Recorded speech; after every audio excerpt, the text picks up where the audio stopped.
Hello, everyone, and welcome to Season 2 of Passionate People and Preposterous Peeves. I'm your host, Ike, and before you get too sucked into this awesome interview, do us both a favor and like, subscribe, and share this amazing piece of entertainment, because I'm here with the one, the only, Bobby SEGOVIA!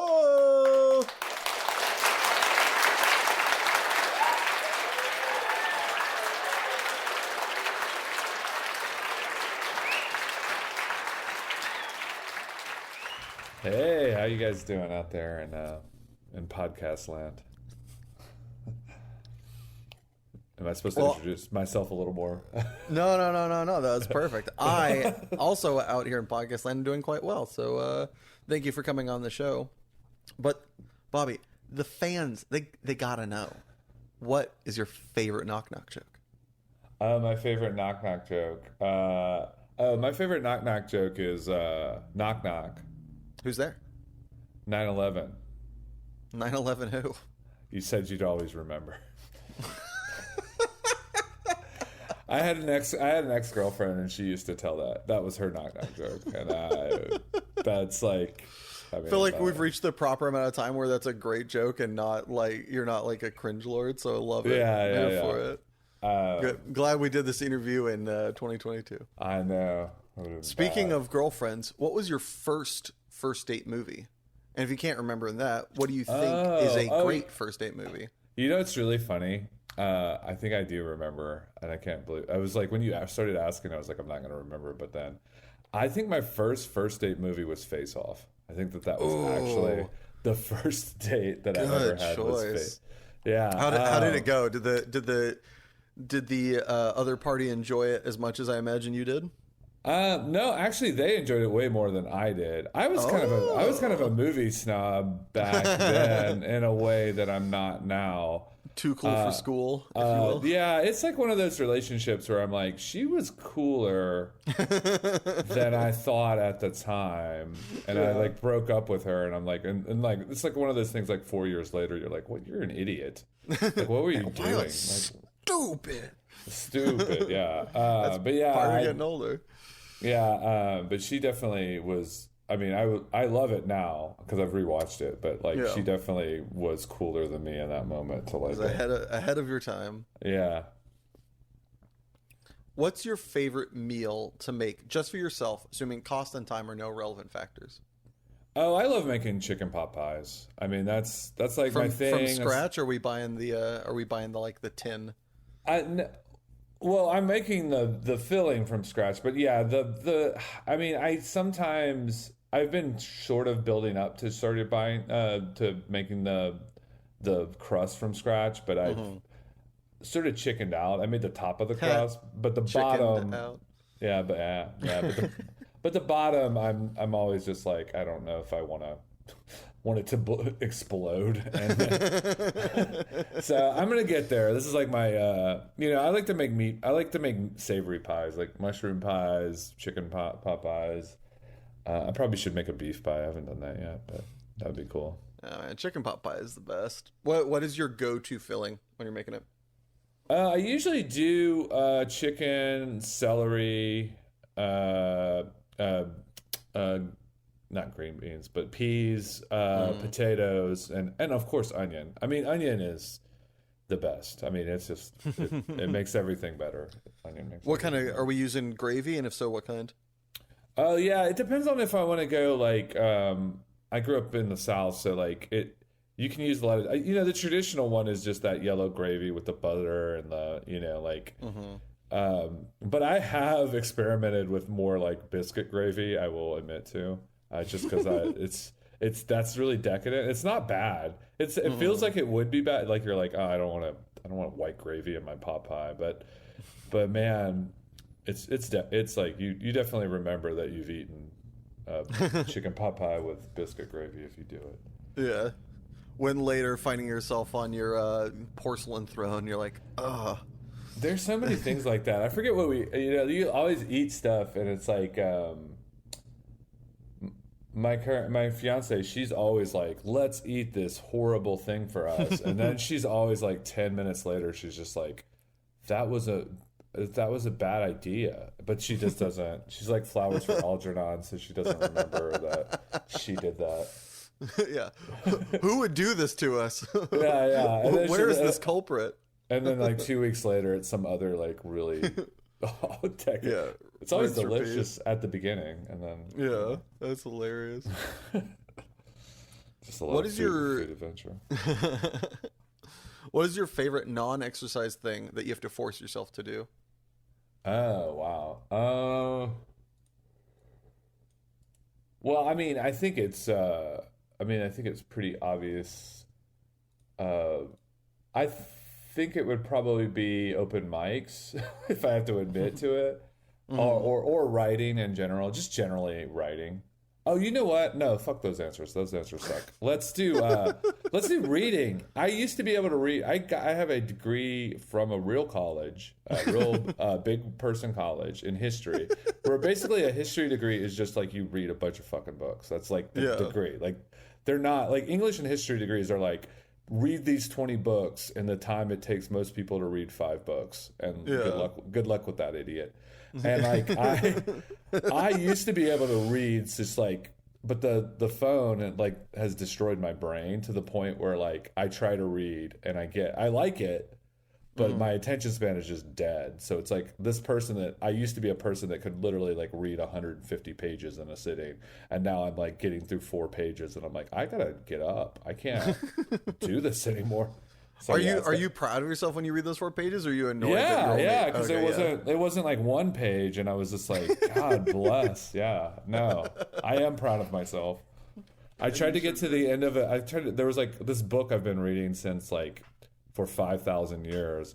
I don't even care about the subject anymore, but I'm like 400 pages in, and I'm like, these are the kind of books I would always read back in the day. And I'm just like, I'm finishing this book. Like, I don't care. I will die. It's your Mount Everest of accomplishments. But this last sitting, when trying to read this book, I was like 13 pages to the end of a chapter. And I was like, I'm going to read 13 pages. And I read like 7 or 8. Like, I did half of that.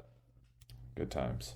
Good times indeed. Speaking of good times, who's someone you've never met, alive or dead, that you'd like to have lunch with? Oh, that's a good question. Did I answer that question? No, it wasn't on the questionnaire. This is one of those like kind of catch you off guard. No. I think I would probably. I mean, this is such a nerdy political answer, but I think I would probably want to talk to FDR, just the Roosevelts, like Eleanor Roosevelt and Franklin Roosevelt. Just both. Could I get both of them? Sure. I just think it's like, I mean, the dude and they both sort of like. A lot of times when people are like, man, you guys want to take our country to socialism? It's like, no, I just kind of, after the Great Depression when we fixed everything, that was cool. Remember that? You guys were all like, make America great again. You're literally talking about the time when there were high taxes and we were building shit. Remember that? Does anybody remember that? It's like, it's not communism. It's just like 50 years ago. So I would just talk to them. I don't know. That's the first one that comes into mind. I don't know. Also, like, he likes swimming and I like swimming. I don't know. He's also like a really good orator. And like, so it'd be kind of fun to sit and like let him talk to you, and you get your own like personal like fireside chat. It'd be pretty dope. Yeah, I mean, like, I could ask him what I don't know, Stalin was like. I don't know. We could just get into it. I don't know. Good times again. Speaking of, there's no through line here. I was going to try to go like, speaking of like old times and the way they cursed. That doesn't work. What's your favorite non-traditional curse word? Oh, Jesus Christ of Latter-day Saints. That's, I say that. I don't know where I got that, but I've been saying that for like since I was a kid. I don't know. That's awesome. Yeah, every person I ever date or am like close to at all is always like, that is so funny, and I just do it. I don't know why I do it. Yeah, it's you're not looking for the laugh. You're just like, that's me, baby. I mean, I probably was a kid and thought that the Mormon religion was funny, and then obviously even from this interview, I like to cuss. But just sometimes I thought it was funny. Another one, this question is like my favorite question that you asked because thanks. because my brother had a great one where he would just come into a room if he was upset when he was a kid. He'd he'd stare at someone, and he'd just go F word. He just like deadpan. He would just be like F word, and then he would just stare at you, and then he would just walk away. It was so funny. That's hilarious. Just like I'm imagining the pose all of freaking Donald Sutherland in like Invasion of the Body Snatchers, just like walks in, cranes his head back, eyes just completely white as dinner plates, just raises his hand, just F word. yeah. It's just like, it's just so silly. That's so great. Like, if you really that's so beautiful. I love that. Yeah. Just a lot of fun stuff like that. Yeah, as a child. I love it when kids try to be big timey but don't know how. When they kind of know how, it gets cringe. But when they have no idea and they're like fabricating it from absolutely nothing, it's adorably hilarious. Like, you know, F word, or just like coming in and just like some stances they'll do. They'll mimic an adult, but the circumstances off. You're just like, yeah, we're at a funeral. This is supposed to be, you know, best dressed, and they're wearing like suspenders and a hard hat. They're like, this looks awesome. You're like, okay. yeah. It's really funny about my little brother and sister is like they hit puberty and they got really skinny. But I was like the opposite. I was like a cute, very cute baby, very cute little kid, and then puberty destroyed my life. But there were no survivors. And then there were no survivors. But they were just like, they were chubby. My brother had like a golden mullet that my mom refused to like shave, and she bought him like this Indiana sweatpant, like sweats, you know. But he got like a huge beer belly as like a 2-year-old. He just outgrew it, so he looked like someone from Deliverance, like that was just like baby Deliverance, you know. Baby Deliverance. It's just like it's conjuring a very fantastic tapestry in front of my brain. But yeah, I always go, because they're all, you know, because they're like, she's my height and he's taller than me, and they look immaculate now, and I'm always like, well, you were ugly babies. That's all I have. I've got the baby pictures to prove it. So. Yeah. What inanimate object would you be best friends with were it sentient? I think my coffee mug. Yeah. I mean, that is the only thing that's keeping the gun in the drawer, as they say. Like, I have a friend, Avery Moore, and she doesn't do this joke anymore, but she's a stand-up, and I'm a stand-up, and she's a stand-up. But she had that line. She was talking about drinking, but she was like, keeps the gun in the drawer. And the way she talks, it's a great throwaway line. I love it. Yeah, but yeah, I don't know, a coffee mug. I don't know, very comforting. I'm always sort of like, I need it, you know. Like it's definitely like, if somebody was just like, hey, you got to stop drinking alcohol, I'd be like, okay, we can do that. But if somebody was like, hey, you got to stop drinking coffee, I would be like, I don't care. I need to go to my study then. Yeah. I'm like, I don't. This intervention is over. I am throwing over. So yeah. So the mug, I think. Do you have the one mug that you use basically every day? No, I mean, I kind of go. I have this panda mug that I really like, but of course, you know, my fiance uses it because she's like, "I'm sorry, I use your panda mug." It's just like whatever my favorite thing is. But so I kind of rotate through the other stuff, the other mugs. An oscillating list of favorite mugs. Yeah, I got this panda mug at the San Diego Zoo when I was a kid. Nice. It was the first time I'd been to California, and I somehow lost my glasses on the beach. So when we went to see the pandas, they were just blurry black and white dots. and so I just bought the mug so I could have something of the, you know. Yeah. Also love the idea of like little you buying a mug for like, I mean, hopefully cocoa, but probably just, you know, like water and soda. And you're just like, oh yeah, for sure. Work. Yeah. You're just like, it's a cup. And your parents are like, that's a little, no. Yeah. Like, so they're just like, okay. And yeah, I never used it. It was just like in there. They had bigger problems to worry about. They had 2 fat babies. They're like, yeah, they had these two. Just let them have the. Just let them have the mug. They just had sloth and slothette, and so they had to like. Sloth and slothette. So do you have any life hacks you'd like to share with the class? Better improve their living conditions? Yeah, let me like oh yeah, the easiest one, the life hack. I think everybody's like always, especially when you're younger. I don't know how much young people are in this audience.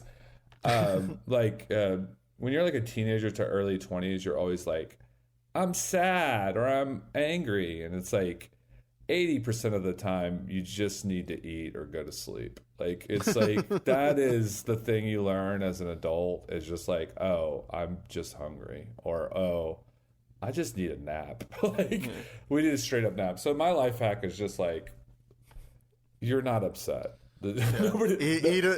Eat a bag of cheese puffs, take a nap. Let's see how you feel. Let's see how you feel. Yeah. I mean, once you figure that out, I mean, I think that makes life a lot easier. There's a third addendum to that, because I suffer with that all the time, and I found that like just take a walk, especially if it's like sunny out. But if you can, just like take a walk and either listen to like a song you really like, or if you're in like a nice neighborhood or a quiet neighborhood, and like you can go like listen to a park or like a pond or like a stream or something like that. That little bit of like just kind of natural interaction is like I've found to be like very boosting in a very similar way. And then if not, it's usually because I'm hungry or I'm really tired, in which case I don't end up taking a nap. So I usually just end up taking a second cup of coffee, but it's, imbibe in some like food-esque chemicals. And I mean, it'll be good. Yeah, I mean, walks are really important. I mean, I'm actually, because it's like, fucking the 6th circle of hell in Texas right now. That's the honestly, my favorite thing about not any shade against California or the state of New York, but I live in Austin, so everyone moves here, and my two favorite things are just like at some point it gets really hot. Mm-hmm. And then because everybody comes on like spring break and they're like, this place is perfect, like wow. It's like, yeah, you're here for one of the 4 months that are good. Like this is yes. And also our it is a slacker town, so like our restaurant service isn't that fast, so that's great too. So there's places where you can go and you go to them, but you have to be hungry 45 minutes from when you go to them. And it's so great to see a New Yorker have to deal with that for the first time. It's just like, it just makes it all worth it, honestly. It makes all the gentrification worth it. But yeah, like... Punish the Westerners. Yeah, just punish them all. But taking a walk, if I don't do it for like, if I've waited like 3 or 4 days, I start to get a little anxious. Yeah. It's interesting how the most like kind of this is some shade, I guess, geriatric activity of just like go mosey about is like it's so like life affirming. Well, they say, I mean, honestly, there's like studies that say if you just walk for like, it's not long either, it's like 25 minutes a day, that your life, it's all better, everything's better. Yeah, it improves your mental health by like leaps and bounds. It's annoyingly true. It's like, come on. It's this simple. It's like eat better food, sleep the requisite amount and take small walks. It's like, why is it the things that like your 3rd grade teacher told you are like just like the secret to life are actually, it's like it's like when cliches are true. You're like, I can't be that easy. It's like, it kind of is. I mean, I think it's more like, I was thinking about like, I think it's more like we just want it to be anything else. Like, can it be a pill? You mean can Morpheus be just a pill that makes me walk for 30 minutes and eat it? You mean I can't play triangle strategy for 30 hours and it makes me flexible? That's not how that works. I'm really using this blacksmith really well. I don't know. Have you seen these traps I'm laying? I don't know. Might be the deepest cut ever on this podcast. I'm wrestling with that stupid ass game right now. So. It's like one of those games where I'm at the end and I'm like, but I'm not quite at the end, and I'm like, there's another level. Like, what? Like, if there's another storyline. I thought we were finished. Basically. If you were a condiment, which do you think you'd be? Oh, I think mustard. I mean, definitely regular yellow mustard, not fancy mustard. Just like the deli mustard that you get. Nobody's like, it's funny. There are people obsessed with mustard, but like, it doesn't feel like, I live in the South. So like there are a certain sect of people that are just obsessed with, like, people either hate mayonnaise or they're just like bathing in it. And like, I feel like mustard and ketchup is like the standard, and then like I feel like mustard is sort of this like the cranky third option. Slightly irritated condiment. It's like, yeah, like put me on your hot dog, whatever, man. Yeah, like, yeah. just let's go. I'm not going to be sweet. Like, this is not what's happening. It's like having a cynical friend in your life is like having mustard. Just like, it'll give you the real shit, but it's also like, when you don't need the real shit, it's still going to be around giving you the real shit when you're trying to like have fun. Well, I also think this like mustard is kind of like the black coffee of condiments, in that like the people who are hardcore about that are like, the other two are just disgusting. It's like, I only have mustard on my hot dog, and my family has been in Chicago, the south side of Chicago, for 3,000 years. Like, it's like, all right, we predated the Native Americans. Yeah, we were just eating hot dogs and bratwurst and putting mustard on. So it's just like, I feel like it's a similar sort of vibe. Although I put milk in my coffee, but like it's a similar like vibe of like, I drink it black. Yeah, I'm a traditionalist. Traditionalist. It's the same people that like cook only in cast iron pans and yeah, just like they use lard instead of butter. They're just like, I'm better than you. You're like, I get it. Like, I'm not saying you're not, but can you just like calm the fuck down about it? I like that slight discomfort makes you feel more pure. I like that concept. It's like cast iron. You're like, this almost broke my wrist once. I must be like, it's impossibly hard to clean. I have to get steel wool. Yeah. Yeah, it makes the eggs have the weirdest freaking consistency of all time. Like, but I am better than you. Like, it's worth it to know that I am better than you, though. It's like, okay, cool. Thanks, Steve. Yeah. Growing up, what did you want to be?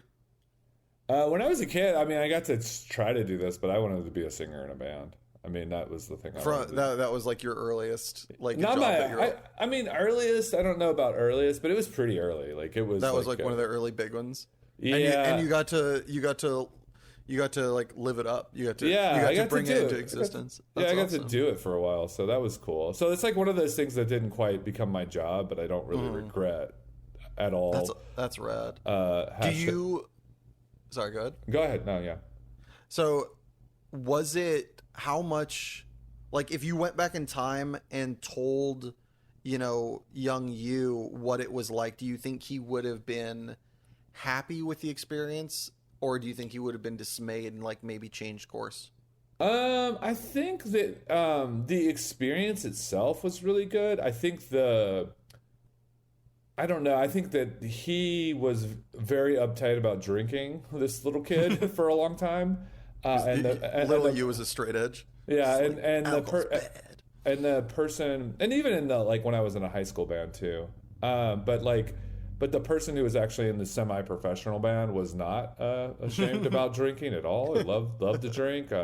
Known for drinking.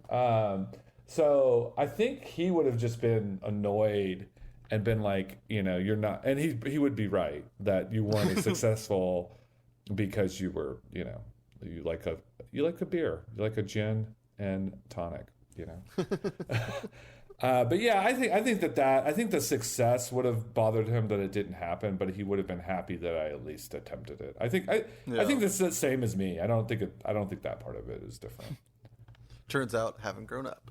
I think that kid would have been upset more about like you didn't do all the things you weren't also a campaign manager and you weren't also played basketball for the Houston Rockets. Like he would have been upset that I didn't do literally every dream job. All the things, yeah. Yeah, like he would have been like, yeah, that stupid kid. I'm not I'm not mad at you that you didn't become a big rock star. I'm disappointed in you that you didn't do 90 other impossible things. Yeah, basically. It's like the talk your like 8-year-old you would have with you to like sit you down. Yeah. It's like, I mean, there were only like 4 or 5 things, but I think that kid would have been upset that I didn't do them, those 4 or 5 things. Because I don't think I ever wanted to be a fireman or a policeman or an astronaut or I'm trying to think of other stuff that I wanted. It was really those 3 things. Like in my head, it was like just music, basketball, and politics. Those were like the 3 things I cared about. That's wild that you wanted to do politics at such a young age. Yeah, I mean, I was definitely like the incredibly annoying kid that knew all the presidents. I have this story I tell, this like kind of joke story I tell where I'm in a class and they do an election. It's like the election of 1828.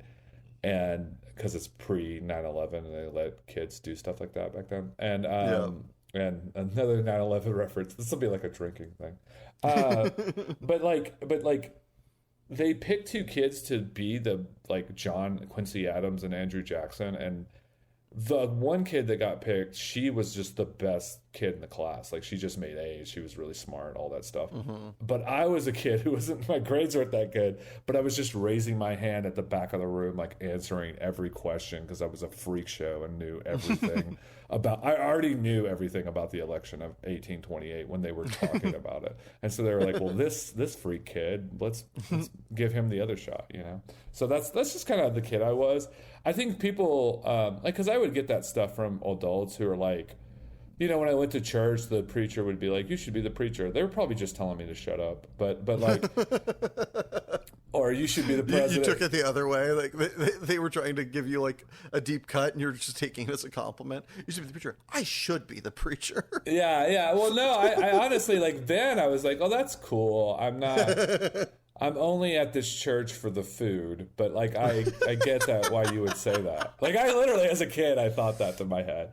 I'm like, I'm at this church to eat the Southern food and play basketball. I don't really agree with anything that you're saying. If I nod my head for an hour, I get food and get to play hoops. So yeah. Well, honestly, I quit going to church because they weren't in like 7th grade because they were like, we're not going to have a church basketball team anymore, and I was like, oh, I'm out.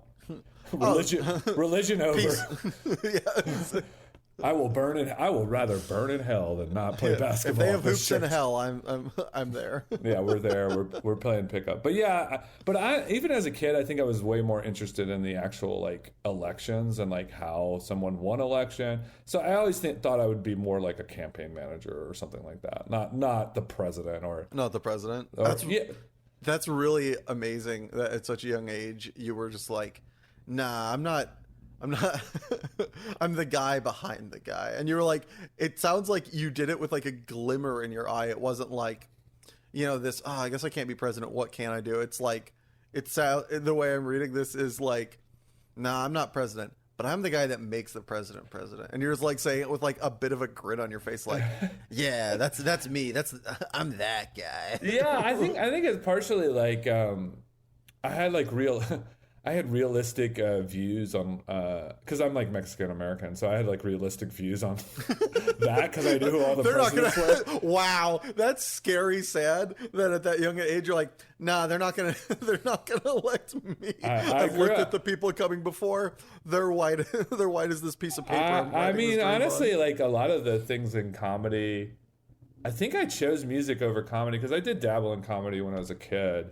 But I think I chose music over comedy because, I mean, this sounds so stupid, but like Santana existed. And I was growing up when there was like J-Lo and like, what is it? All the pop, Selena, all the pop stars, that were Latino. And it's like, I was like, oh, this possible for me to do this. Whereas I think it's part of, I grew up in Southeast Texas and it was all white and it was very racist and they let me know, all that stuff. So like, and I was kind of the brown. So I was kind of more aware of it, I think, than a normal kid would be because I was kind of getting bullied for that reason. But I did sort of like, it took me a long time to like write sketches that were for me as a comedic performer because I was like, oh, there's no people that look like me. You know, this all sounds sad, but it's just like I didn't think of it. It's a really true thing. I didn't really even think of it as sad. It really took me to like my early 30s, and I'm in a sketch group, and there's like 3 white people in it with me, and I'm writing for them, and they're just like, why don't you ever write for yourself? And it's like, oh yeah, and then I had to do like, oh, wait a minute, wait a second. But so yeah, it's interesting. You brought up this idea of like the fact that, you know, the reason you initially went to music instead of comedy is because you saw effectively like stand-ins for yourself based on your ethnicity, which is it's an interestingly true thing that I remember. I took this class at university about like race in relation to media and talking about the ramifications that people on screen and the people that write books and what they write books about and how that changes our culture. And it's very fascinating to hear you like doing that, you know, subconsciously as a kid and like realizing that, because that is like such like one of the reasons that, you know, there needs to be all of these shows is so that like people of every race and ethnicity and like sexual orientation can like see the possibility and like not get gated out by like the lack of, because it's so hard to go where no one's gone before, to be like the pioneer of something as opposed to the guy that goes second. And everybody remembers Luke Lewis and Clark and shit like that, but it's like being after that and knowing that it can't exist, not necessarily following their way, but like knowing that, you know, that kind of exploration or that there's something there gives like allows a lot more people to, you know, have the gumption to take such a, even then, like, you know, precarious path. Yeah, I think one thing I would say about music generally as an art form is that like it's especially before sort of like the digital age super took over. Now it's more like this, but especially underground bands, there's a lot of those bands you look at the pictures of them and you're like, well, that doesn't look like a supermodel, you know, like that they're just regular looking people. And the reason that is unless you were a pop star back in the day, like nobody knew what you looked like first. They listened to your music first, and then they decided if they liked it. Where every other, like comedy or movies or acting or every other sort of performing art is the opposite of that. So like it is a way to hide. Music was always, I think that's why I was better at it. It was definitely a way to sort of like create a character that was me, that I was comfortable with sharing.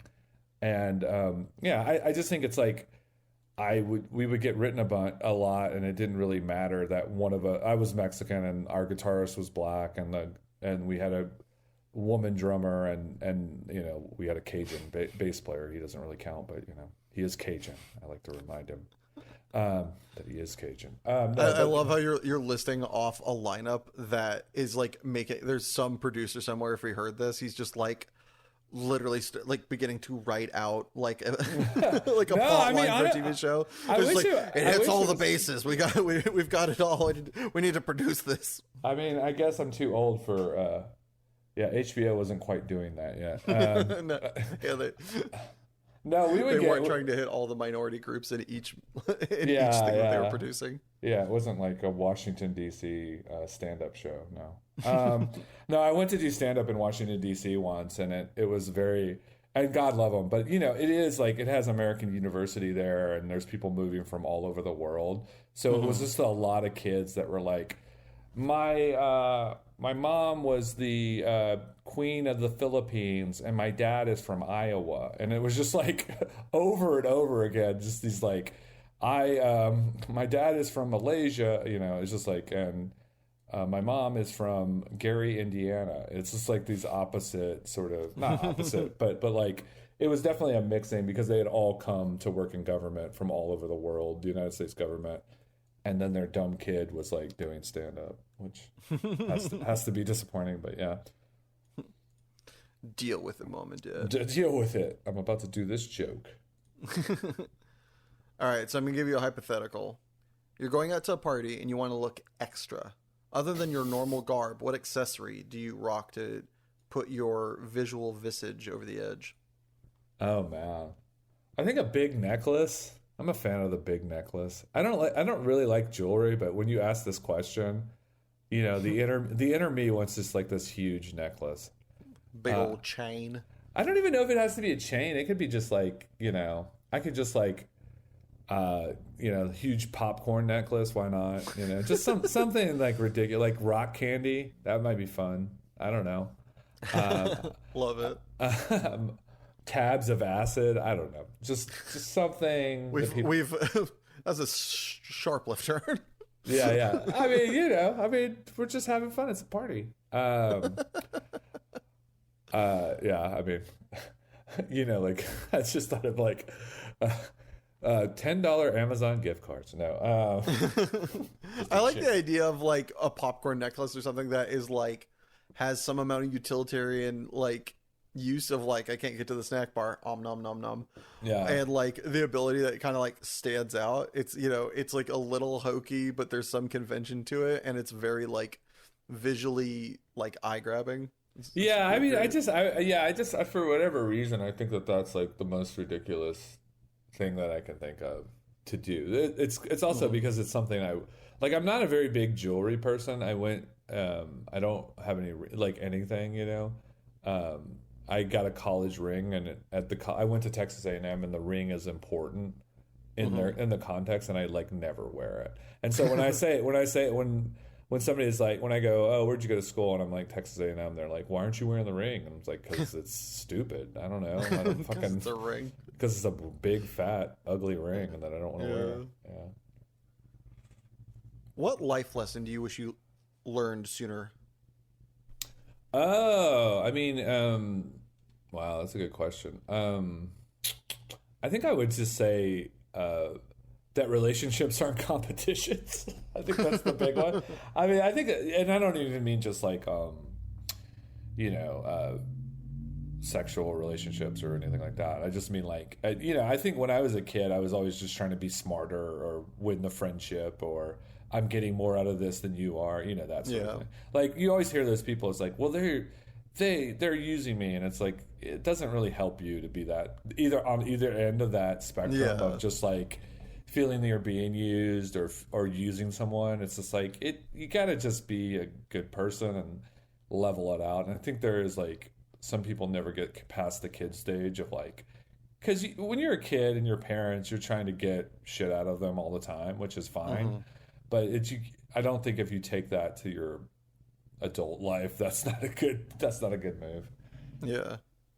It's kind of interesting, right, too, because so much of our society is wrapped up in this idea, like with living in a capitalist society, that so much of it is kind of in certain ways competitive.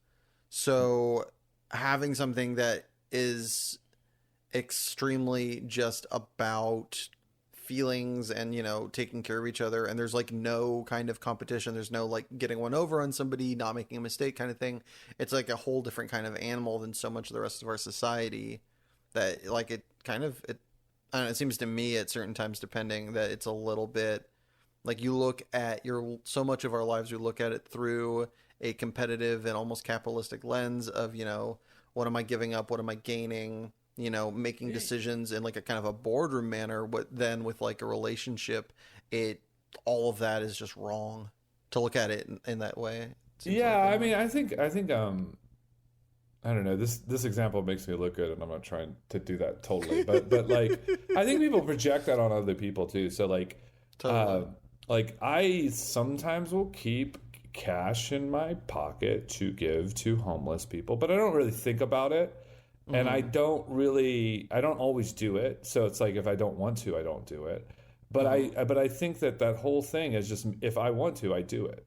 Whereas I think a lot of other people, when they think about that situation, they're just like, well, what are they going to do with it? Like, well, I mean, I already did it this one time, why would I do it another time? And it's like, honestly, just do it if you want to do it. Like, why would you even talk about it? I mean, I know I'm talking about it right now, so it's kind of stupid. Well, but the idea of the way they're thinking about it is if there's like a pros and cons thing, as opposed to like just being a human who's like, you know what, I feel like I should give this guy money.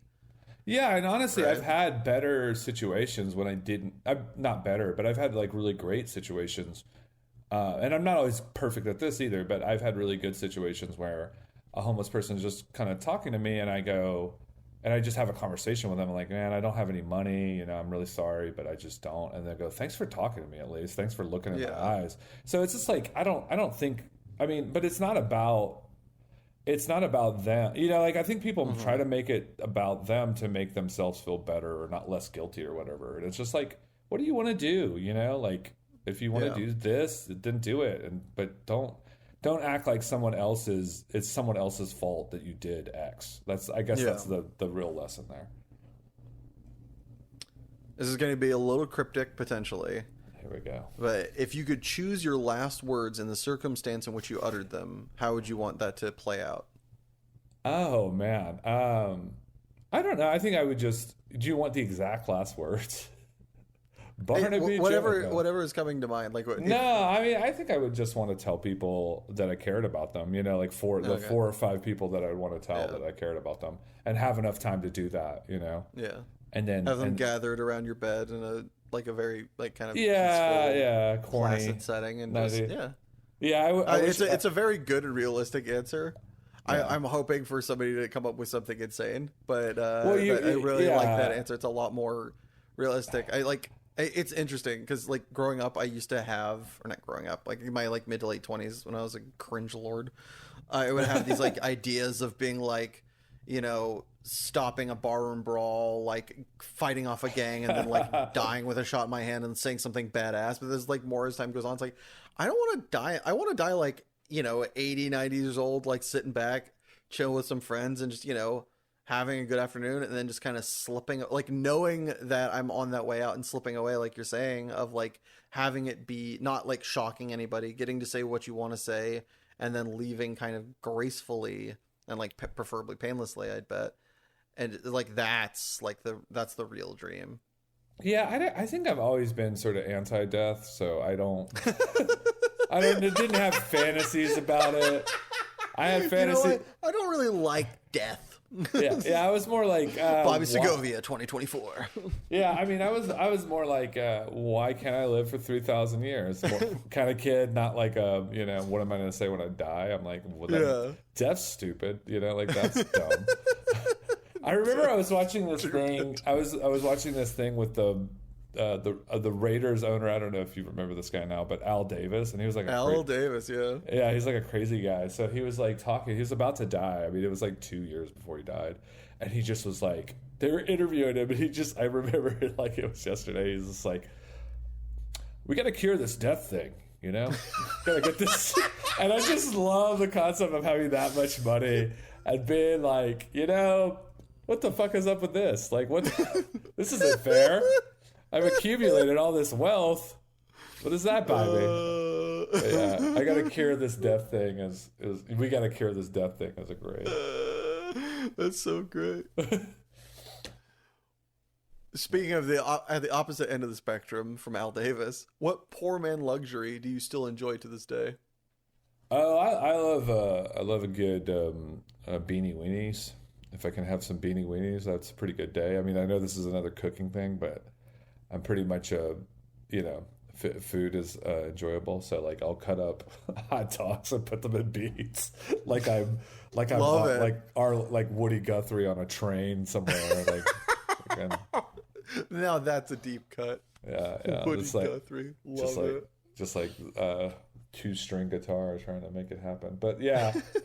I don't know. Do you go the extra mile and put like Fritos and cheese in there, or do you just keep it simple? I used to put cheese in there, but I like less and less as it goes on. You know, like I do have like weird, like, this is how you do it, and this is the way we cook this fucking hot dogs. Like, what the hell, man? And this can of beans, like, this is, you want them to be good, don't you? You know, they're always good though. You can totally fuck them up and they're still good. That's why I like them, because you could just be like, oh wow, what. Well, you could get totally sidetracked and they're effing burning, and then you eat them and they're still good. It doesn't matter. Yeah. Charred all the way around. Yeah. It's still there. Still got it. I mean, it's still like hot dog meat and beans. It's not like it's. Yeah. There's worse things. You're like one box of Kraft macaroni and cheese from my answer. I'm a chili cheese with was it macaroni or chili mac with hot dogs is my jam. So you're like really close. I'm pretty close. Yeah. Same ballpark. Yeah. The one thing I will say, I like to do at sporting arenas. We have like a soccer team now in Austin FC, and I have season tickets. And Righteous. I just get nachos all the time, and they have this thing called like the queso. I forget what it's called. It's like the queso fountain is what they call it. And then I went to Houston recently to do some shows, and I was in I don't really like baseball, but I was just like anymore. I did when I was a kid, but I was just like, I'm gonna go to this baseball game, and then they have like a helmet of nachos that you can get. And I was totally going to get it. Get it. But then the calorie count was like literally like 1,900 calories. And I was just like, I got to do some shows. And this would just be me. Like dander. Yeah. I have to be in front of people for 20 minutes. This would not be a good idea to do stand-up with that. I was in a similar predicament the other day where I'm doing a weight loss bet this year. And I was like really jonesing for pizza. There's a Little Caesars a bit of a walk from me. And I looked at how much a pizza is from Little Caesars. It was like 3,000 calories. I'm like, fuck. That's like 2 days. So 2 meals, so like 2 slices. Like, am I actually going to be able to like reduce myself to only having 2 slices for 2 meals for the day? It's like, I can't. Like, I just don't tempt yourself. Don't do it. I had to like close the page. What if you just went in a time machine and you just did that? You just gave people Little Caesars. You were just like, he fed the poor, but it was just like you giving them like Little Caesars.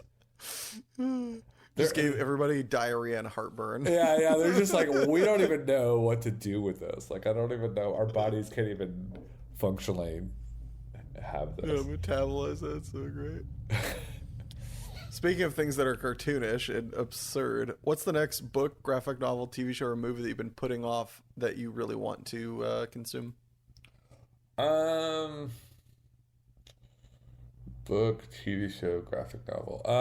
I think. Well, I have trouble with the reading, so that's talk. Books out. Yeah. Well, I mean, I will say that. Yeah, I think it's probably a video game. I mean, I'm not that I've been actively putting off. I probably would say I keep waiting to. I don't know. I'm just in the middle of a lot of video games. This is what I do. I just like play them like a third of the way. So this is such a tough question because I don't really put things off. I just play them for like 10 hours. And then I'm like, I don't, I'm going to do That's enough of that. Yeah. I guess the easiest thing to say would be I got my, about a year ago, I got my PlayStation and Xbox. Old. Luckily, I didn't have an Xbox, but I had a Wii U and I had a PlayStation 4, like in the year of our Lord 2021. And that's another one I do, Year of Our Lord. I always say that. It's so fun. But like on the Nintendo, I got it all back. Like everything that I had, I kind of got back. But on the PlayStation, I didn't buy the online thing because I hate online video games. Like I don't play video games to be social at all. Like I'm like antisocial. This is me time. This is me time, yeah. And so there was just a bunch of games like Red Dead Redemption 2 I was in the middle of. Other Worlds I was in the middle of, or I beat Other Worlds. So I think it would probably be Other Worlds, and I just want to beat it so when the second one comes out I have a character that beat it instead of just like the thing I have now, which is I've played 2 missions and I'm just pissed off that I beat this fucking game and I have to play it again. So I think that would be it's a lot of anger and hate. I think In Hell, I have In Hell, the graphic novel that I've had for years that I'd really like to finish someday. Just a lot of unfinished. I'm watching Star Trek Discovery. It's not that I don't even like these things. It's just like, I'm like, well, I'll just do something else. I can never finish entertainment anymore. That's why movies are good, because they force you to sit there and watch them. And then they're done. Yeah, and then they're done and I don't have to, Or albums too. Albums are good for that too. Yeah. Well, lastly, before we throw it to a commercial break, if you could have listeners of this podcast hear one song of your choosing, which would it be? Well, I was in a band, and the band was called Le Snacks, and the song is called My Little Sugary Friend. So I just think it would be cool, since I'm saying I was in a band, that you guys get to hear one of my songs. And I'm a shameless shrill. Or shrill, not shrill, shill. Shill. Yeah. Shill, there we go. You're Words. a shrilly shill. Yeah, you know I'm all of it. I got it all. All right. Well, with that, we're going to throw it to our first break. Feel free to stick around and enjoy the totally real commercial, or take a minute to enjoy My Little Sugary Friend by La Snacks. Or if you really wanted to hear a song from a previous episode, check out the playlist on Spotify, Passionate People and Preposterous Peeves podcast, Song Rex. It's a long title, I know. Don't worry, there's a link in the description. Either way, see you in a jiffy. Hey, you. Yes, you. Yes, I'm talking to you. Have you ever wanted to record audio? Or perhaps fiddle with recorded audio? Maybe even record audio of a fiddle and then fiddle with said audio. Well, now you can with Audacity? With all the run-of-the-mill bells and whistles, you'll be confusing yourself with the tech in no time. But won't that cost lots of money? Because with my snow-blowing habit, I can only afford it. Ain't gonna cost shit. Audacity is free and easy enough to use that even a snow-blowing son of a gun can use it too. Welcome back, everyone. So I'm here with Bobby. Bobby, what is your passion that you brought with you today? I think my passion is writing. I believe that's what I put on there. And yeah, it's like, I like to write. I've been writing since I was like 13 or 14 pretty consistently. This is the reason I was in a band, because I was writing song lyrics, and I met some people that played guitar, and they were like, we like the lyrics that you're writing. And then I was in a band for 20 years. And then it's the reason I do comedy. It's mostly, I do improv, and I have taken classes, but I mostly do stand-up and sketch. And so it's just sort of a hobby, sometimes part-time job sort of thing. Is it something that you're looking to, like, where the kind of like goal is eventually that is your full-time job, or is this something that you just enjoy doing as like a bigger than average hobby? Yeah, I think it's just honestly, it's probably, there's this guy who writes sci-fi books that I read all the sci-fi books, which is incredible because I don't read books, but it's called the Bobaverse, which is funny too because it's my name. But he's just like some Canadian guy who, when he retired, wrote some books. He didn't get to write because he had to have a job, like most of us. I think I do have these little projects. I'm definitely a project person where I have these little things in my head that I just want to get out, and that's really what it is. I don't know that it'll ever. I'm not egocentric. I know people from running a theater and also being around musicians and just being around artists, like how hard it is to like actually do that. Like I have no delusions that like I can just like pedal, like sort of figure it out. And I don't really, I might move away from Austin, but it's pretty comfortable living here. So like I'm kind of past the age where I would move to LA or New York or something like that. So I think my probably goals are just like, I kind of want to write just sort of a weird, maybe not even biographical, like my time in Austin, is at least, especially like the first 10 years here, because it did change a lot, and I think it's kind of I like people. You want to get? We're about to go deep cut, but I like Studs Terkel and like I'm blanking on her name now. There's a New York one, but Studs Terkel was just very much like he was writing about people, and it was sort of social history almost. I've written a few. I wrote this comedic play called Losers in Space that we ran at the theater. So I'm interested in doing sort of stuff like that, but I don't know that I really, I could stumble into writing a movie script if it happened, but I don't know that I'm really like, I would say that acting was the one stupid dream that I didn't have as a kid. Like I wanted to be a musician and a comedian. And like, I never was like, oh, I want to be an actor. That was never a thing. And I think that there's just like, yeah, I just want to write. There is going to be a point where I'm going to want to put things into little books, But if those books are only like 100 books that I share with my friends, or if it's just a play that I'm doing like a short run here in Austin, then that'd probably be fine. Like if it's not, if it's bigger, then great. But I don't. Yeah. Yeah, I can. It's more for the process of doing it than like for the output and acceptance. Yeah, I mean, I do want it to be like an archival record of it, but you know, because I do think one of the most satisfying things about being in a band is that, you know, a little record label put out one, you know, they're all on Spotify still, but there's also physical copies of them too. And they were created and made, you know, the thing about doing that show run, as much as I love doing stand up, it's pretty ethereal. It's not like there's nothing. There's no tangible I mean like thing to it. I mean I guess I could make an album, but like I'm not that interested in that.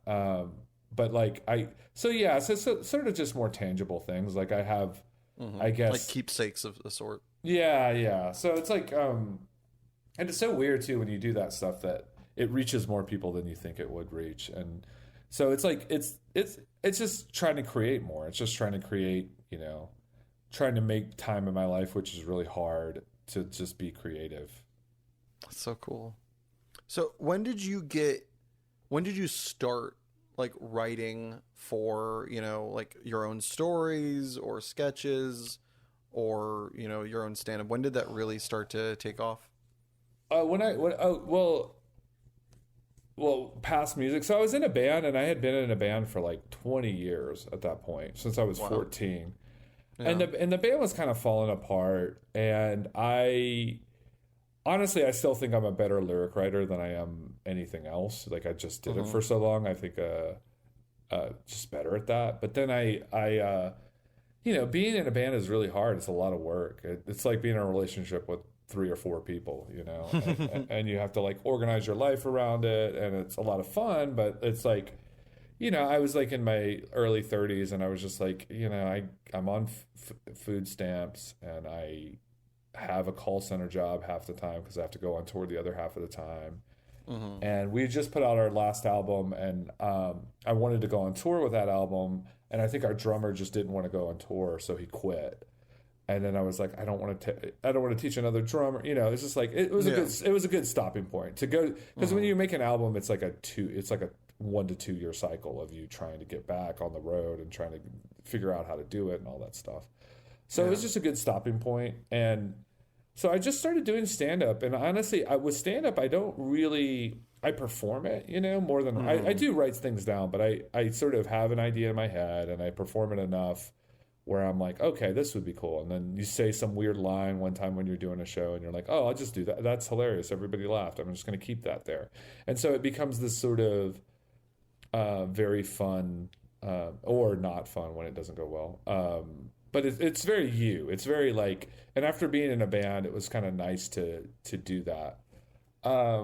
With sketch, I had written some sketches. I'd done some of these shows, and then there was this group called Unsuspectedly Sponsored By, who were friends of mine who had already been in comedy a little bit longer than me, and they asked me to join the group. I was definitely like the Ringo of the group, and and we got to be basically did every festival in Austin, and then we got on San Francisco Sketch Fest and opened. I don't know if you remember this group, but the Birthday Boys, they had a TV show, and so we got to open for them in this huge, beautiful San Francisco theater.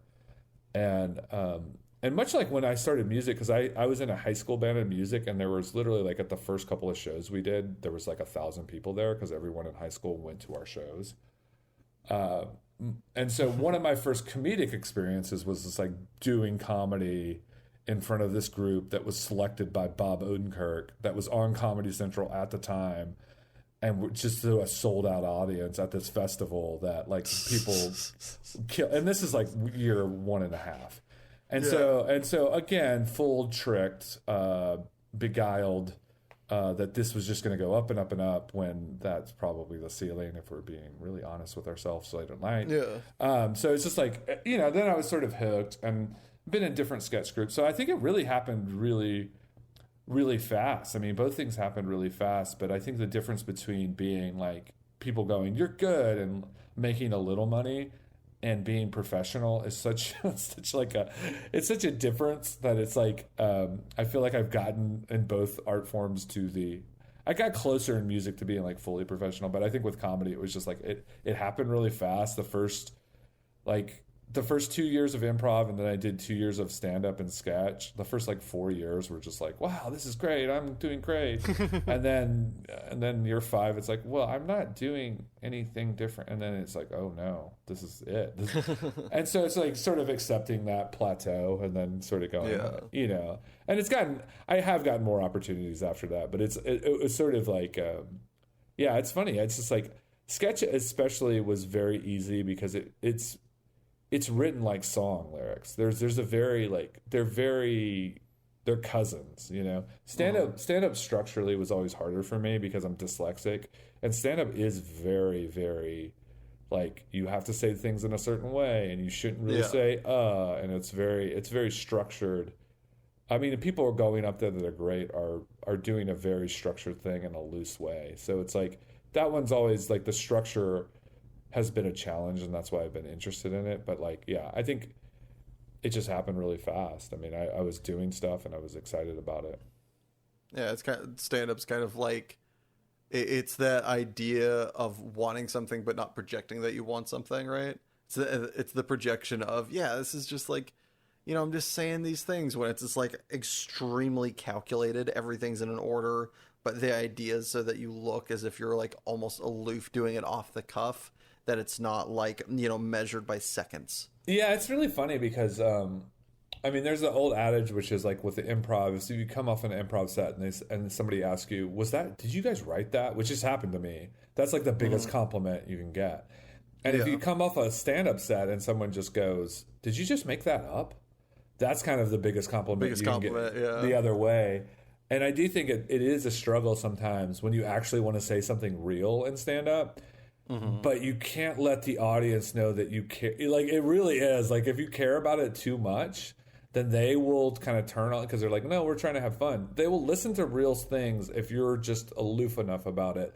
You have to do like a Jedi mind trick of like, I'm talking about this I don't really thing. care. Yeah. It's like, my leg was chopped off, but no big deal. Here's some fart jokes, you know. So like, but yeah. So I think it's like you can kind of feel a stand-up audience, especially, which was so different than music, where people want emotion. They want you to be angry. They want you to be sad. They want you to be everything. Whereas in comedy, they want to laugh. So it's like, it's just it's almost limiting. That's why I like music more. I still think I like music more because comedy is very limiting in sort of the emotions, or you have to earn the emotions. Whereas like in music, they're just like, cool groove. We'll let you do whatever the hell you want. We don't care. Do you remember when you wrote your first song, or when you wrote your first like kind of like joke? I don't really. The joke would be hard because I'm sure I wrote one when I was a kid, but I didn't really try to do stand-up until I was like, or improv until I was like in my 30s. So like, I'm sure I wrote something that was. You know what? I was in this group, like this comedy group, when I was in high school, as like a sort of a side thing, and I was obsessed with like, I had this little bit called A Pope in a Zebra Suit. And the whole premise of it was that this was not the first thing I wrote, but it was like one of those things. And it was like, the whole premise was like, this zebra trying to get you to, I had real problems with, I don't have problems with, I'm not, like, I don't really think about religion anymore, but I had some very like subconscious issues with religion. And the whole thing was this zebra would come up to you and it would just be making zebra noises. And you'd be like, why is the zebra trying to talk to me? And then the reveal was that it was actually the Pope. And they were trying to, I don't remember what they were trying to do. I can't even remember what the whole punchline was. But that's the kind of absurd, some say genius stuff I was coming up with when I was in 10th grade. We had an album. My high school band actually had an album. So a lot of my first songs they're not on Spotify, but they're like, I have them. That's so cool. And they were. Do you look back and think of them like? Do you look at them and like are proud? Or do you look at them back and you're like, "Whew, I've come a long way." You know what's funny about that is I was in 3 bands that recorded music. I think I was in some you're in a band for like 2 weeks and you're like, this isn't working. But I think there might have been a fourth one that kind of recorded music too, but I never listened to that. But the high school band I actually think is better than the college band. The college band was just garbage. The college band was like because I was in College Station and there's no good music in College Station. It was like very like we had a bass player who was like, we were 20 and he was 24 and he was like really into REM, and it was like, and the guitarist was like into Cream. It was bad. It was Cream, and the drummer thought he was in like a metal. It was, nobody was playing the same thing, and it was just kind of very boring, what I would find boring music. So the high school stuff I'm a little bit more nostalgic for. It is very like grunge influenced, because that was kind of what was going on. I think I like the stuff. There's 2 or 3 songs that are a little bit more like pop punky is the best way. But before sort of pop punk was like big, but they were sort of fun. Like there's a song called "I Could Be You," which I'm like, when I was in my regular adult band, I was like, this is the one song I would play in this band and not be totally ashamed of. But a lot of the other stuff was like, just ballady. And people liked it though. I mean, it's so funny because like the amount, especially for the high school band, amount of fans we had was, like I came back from college, started the new band that I was kind of in as an adult. And so we were just playing this bar back in my hometown in like Southeast Texas with Beaumont. Nobody knows what this is, but Beaumont, Port Arthur. And, like, because we were only a band down there for like a few months, and then we moved to Austin. But like, so we're playing this show, and I haven't literally played music down there, for the 4 years I was in college. I don't even think I played my senior year, so we're talking like 5 years at this point. And so I'm playing in this random bar, and this guy I don't know in the back is just like, play Rabid Dog, and that's one of our songs, our high school band song. And I'm like, what did this guy just wait half a decade for this high school band? He saw, he's just that's like, so cool, do it.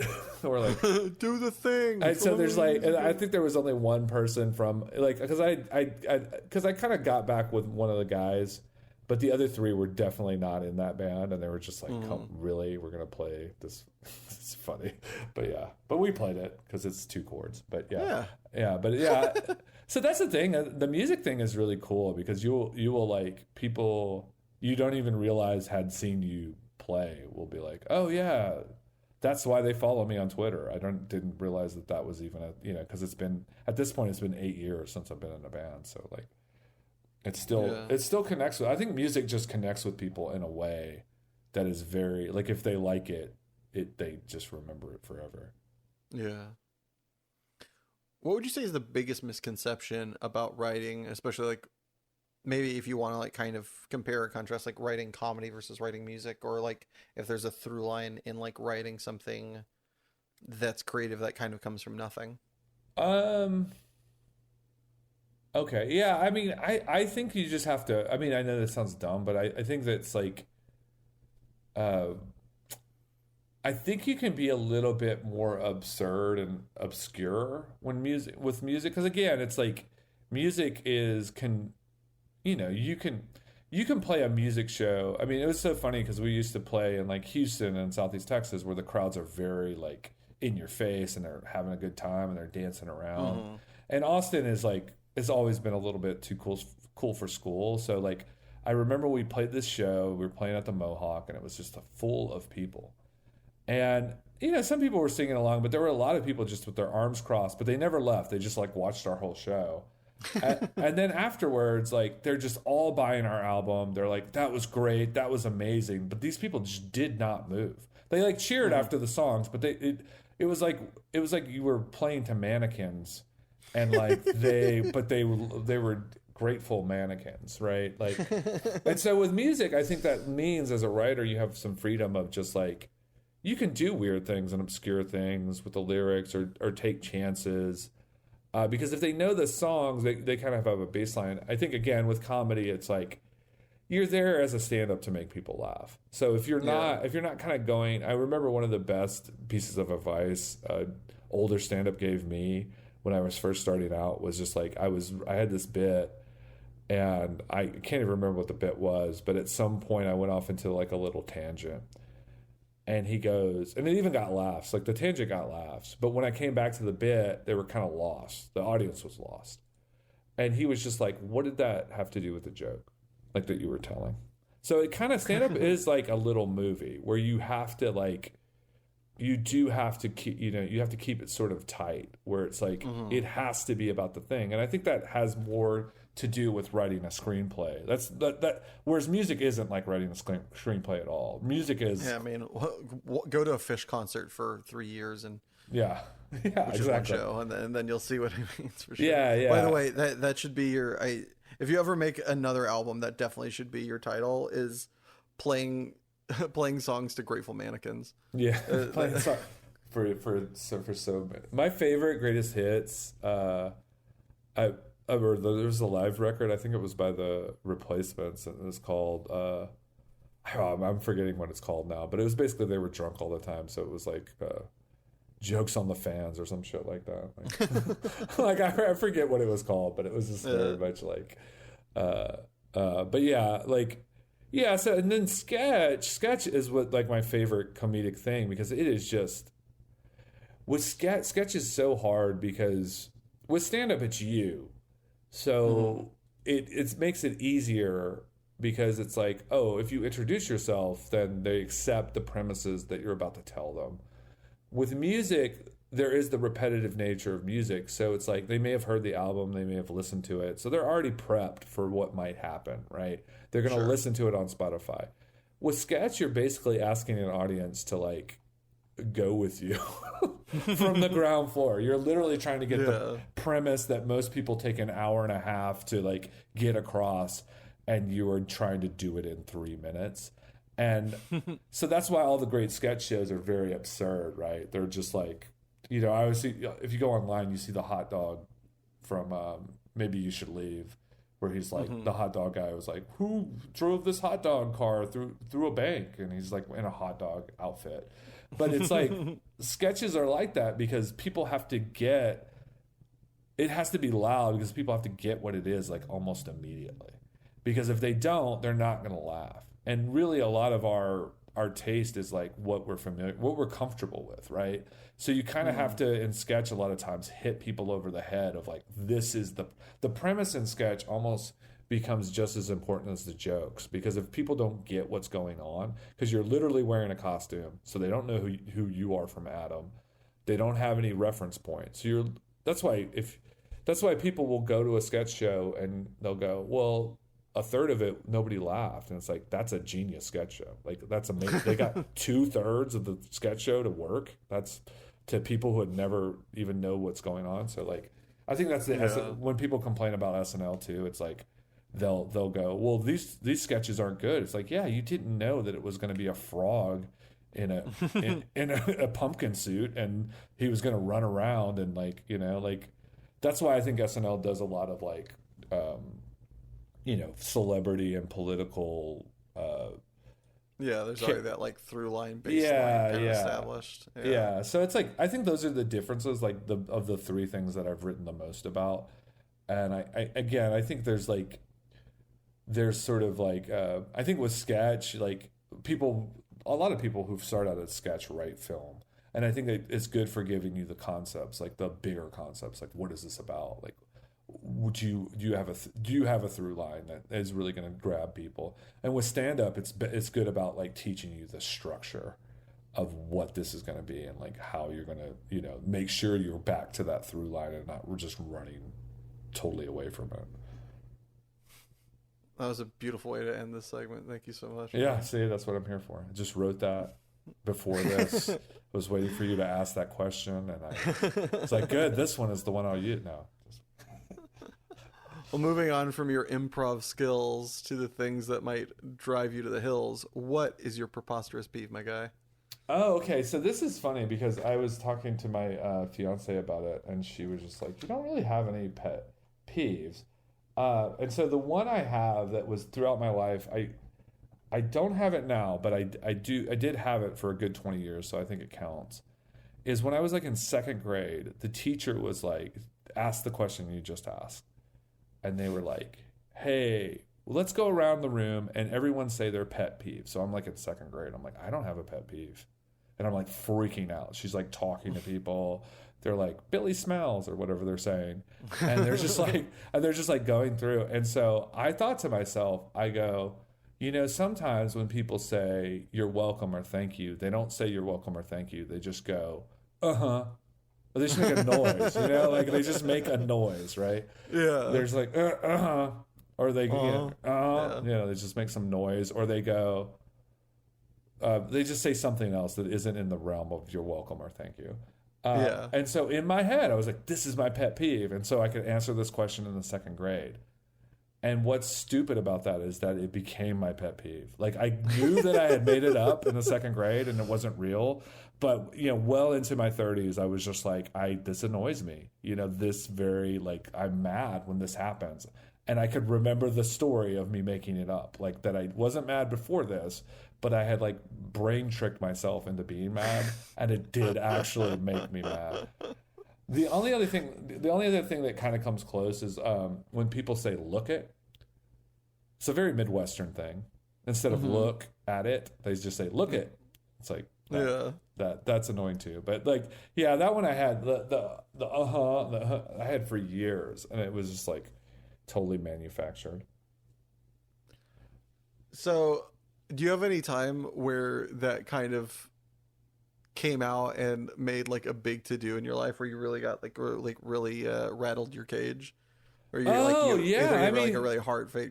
Yeah, so because like most of my pet peeves are not pet peeves. They're like, I don't know what big peeves are called, like giant, like world-ending super peeves. Like people, it's the kind of thing as like, oh, what's bothering you? Like if someone asks me that, and then they're very sad that they asked me that question, because I'm like telling them the world is on, like it's like, oh, thanks, now you've just talked about global warming for 20 minutes, and I did not really, I was just asking how you were doing. I didn't want to know that at all.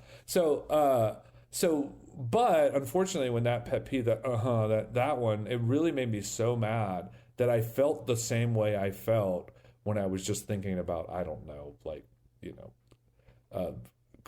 like global inequality or some, like something actually serious. Like I had I don't have pet peeves, but I had no sort of monitor on how annoyed it made me. So I would just be in situations where I was in public and I was just like, I gotta go, I gotta leave, I gotta go. This person said, and then this other person said, and then like I'm just leaving a party because I'm grumpy about this again, this ridiculous. So yeah, I think that would be the thing. It's just stupid. Because I couldn't be minorly annoyed. It was either not annoyed at all or just full on like Larry David.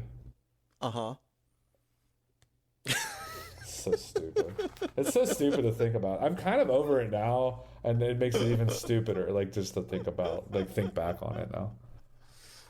All right. Well, we all ponder your preposterous peeve. We're gonna head to our second ad break, but don't go anywhere, because when we get back, Bobby's gonna enter the lightning round. Do you need 100 pounds of butter? Come on down to Company Street Company. What if I need 30 gallons of olive oil? Come on down to Company Street Company. But what if I just want one flatless bird roasted for a reasonable price? Come on down to Company Street Company. Okay, but... Just come on down to Company Street Company. We have everything for a better price, free snacks, and employees who don't want to kill themselves, or you, because we treat them like fucking human beings. Yeah, but... Yup.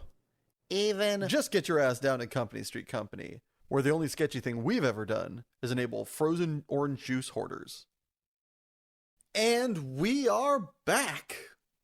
Bobby, are you ready to enter the lightning round?